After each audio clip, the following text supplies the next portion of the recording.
사무엘상 17장 1절로 11절까지의 말씀입니다.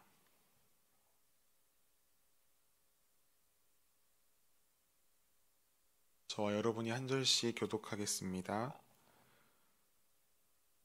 블레셋 사람들이 그들의 군대를 모으고 싸우고자 하여 유다에 속한 소고에 모여 소고와 아세가 사이에 에베스담밈에 진침해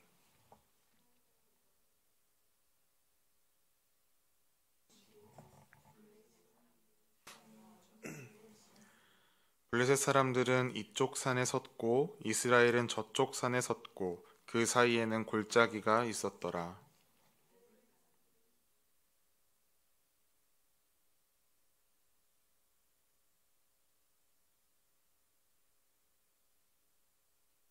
머리에는 놋두구를 썼고 몸에는 비늘 갑옷을 입었으니 그 갑옷의 무게가 놋 5천 세겔이며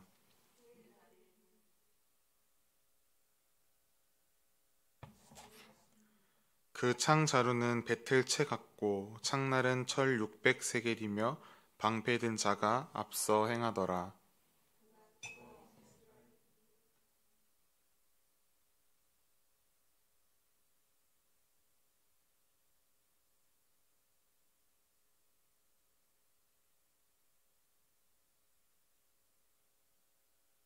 그가 나와 싸워서 나를 죽이면 우리가 너희의 종이 되겠고 만일 내가 이겨 그를 죽이면 너희가 우리의 종이 되어 우리를 섬길 것이니라.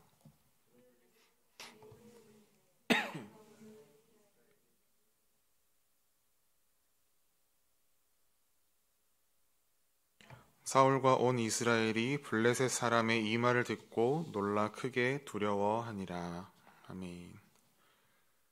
두려워하는 이유라는 제목으로 말씀을 나누겠습니다. 저는 동물원에 가면 꼭 봐야 하는 동물이 있습니다. 그것은 바로 호랑이입니다. 그 큰 몸집과 울음소리를 들으면 멋지고 또 그 모습에 압도당합니다. TV 프로그램 동물의 왕국을 보면 신기하면서도 이해가 가지 않는 장면이 등장합니다. 바로 호랑이와 다른 동물의 대치 상황입니다. 호랑이가 먹잇감을 찾습니다.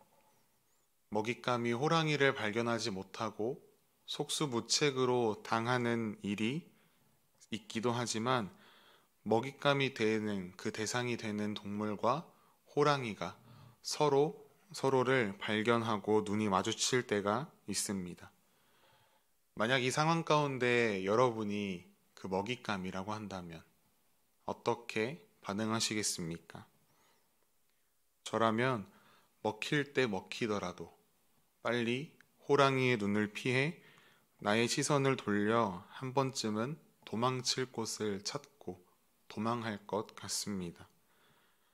호랑이를 피해 올라갈 수 있는 나무나 자신의 몸을 숨길 수 있는 풀숲 사이로 들어갈 법도 합니다.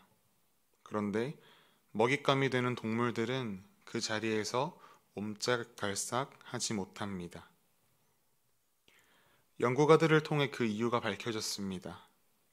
호랑이의 울음소리에는 우리 인간이 들을 수 없는 아주 낮은 저음이 포함되어 있는데 그 소리가 사람이나 동물의 근육을 진동시켜서 실제로 몸을 얼어붙게 만든다고 합니다. 그래서 동물의 왕국을 보면 호랑이 앞에서 그저 동공만 흔들리고 어찌할 줄 몰라 하는, 그리고 결국 잡아먹히게 되는 동물들의 모습을 우리가 보게 되었던 것입니다. 그런데 오늘 호랑이 앞에 선 그 먹잇감처럼 바짝 얼어붙은 무리가 있습니다. 바로 이스라엘과 그의 왕 사울입니다.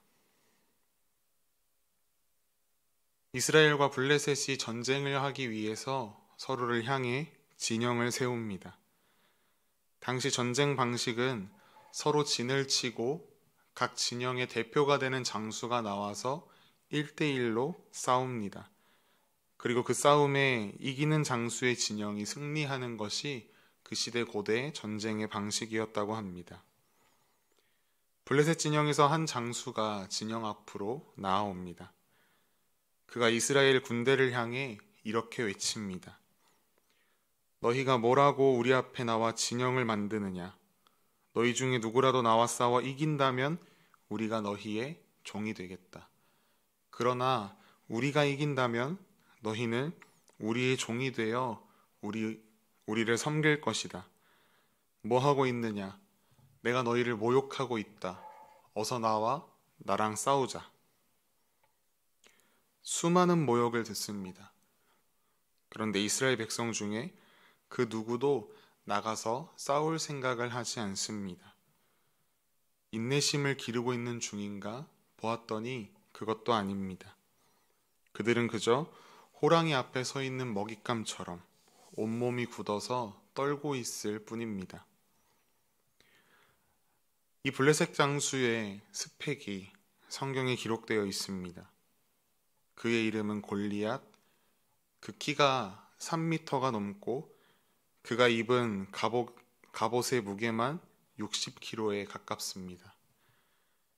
사울 왕과 이스라엘 백성들은 거대한 골리앗의 위험 앞에 벌벌 떱니다.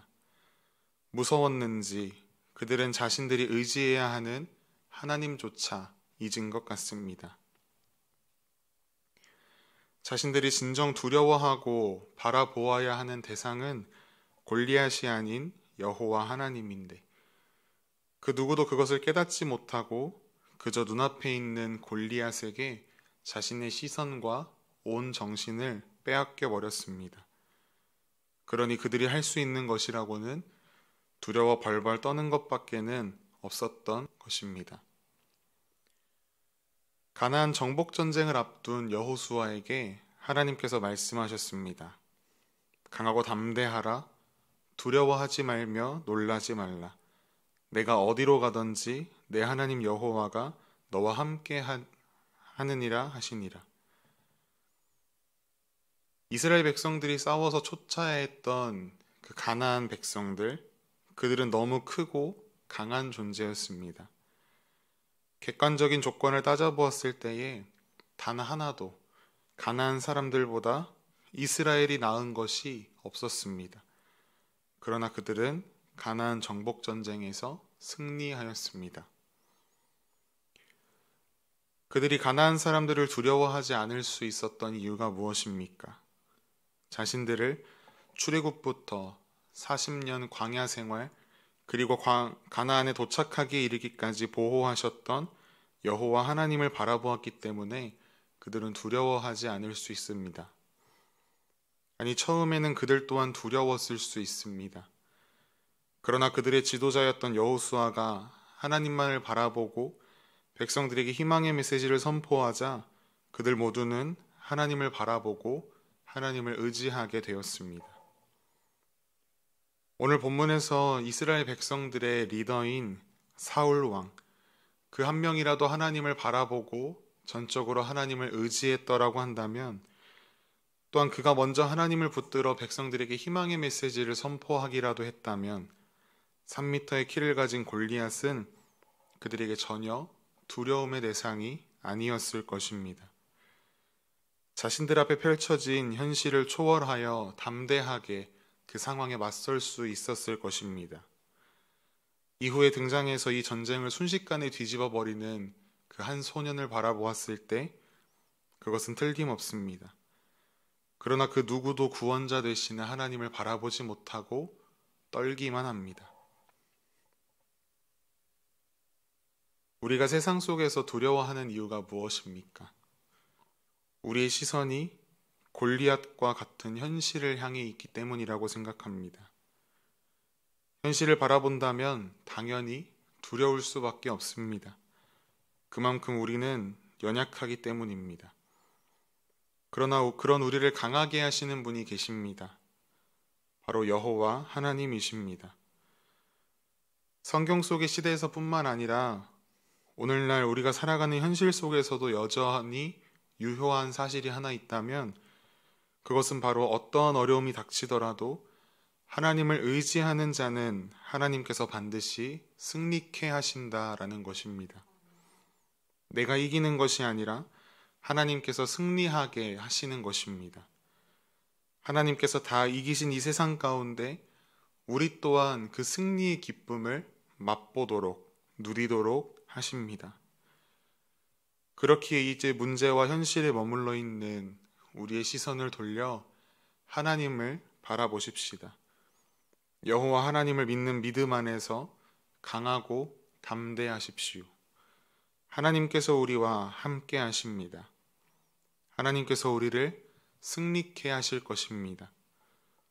오늘 하루 상황과 현실로 우리를 얼어붙게 만드는 우리 삶의 각자의 골리앗 앞에서 골리앗을 향해 있는 우리의 시선을 돌려 우리에게 승리의 기쁨을 누리게 하실 믿을 만한 미쁘신 우리 여호와 하나님을 바라보는 우리 모두의 삶이 되기를 간절히 소망합니다. 함께 기도하시겠습니다.